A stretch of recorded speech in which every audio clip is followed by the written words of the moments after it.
लहान मुलांच्या जेवणामधलं प्रोटीन मूल्य कसं वाढवायचं. नमस्कार, मी डॉक्टर प्रिया दंडगे. छोट्या छोट्याच गोष्टी, अगदी छोट्या ट्रिक्स आहेत की ज्यामुळं आपल्या बच्चे कंपनीच्या जेवणातलं प्रोटीन वाढेल. कुठल्या आहेत या टिप्स?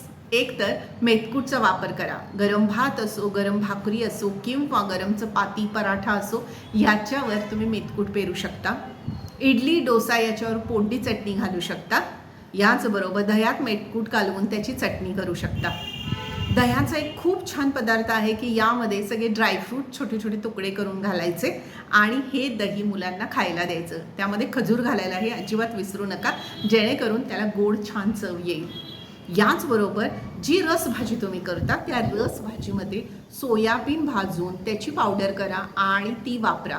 मग कुठलीही रसभाजी असो किंवा कुर्मा असो किंवा उसळ असो, ही दाटपणा तर येईलच, पण याचं प्रोटीन मूल्य देखील वाढेल.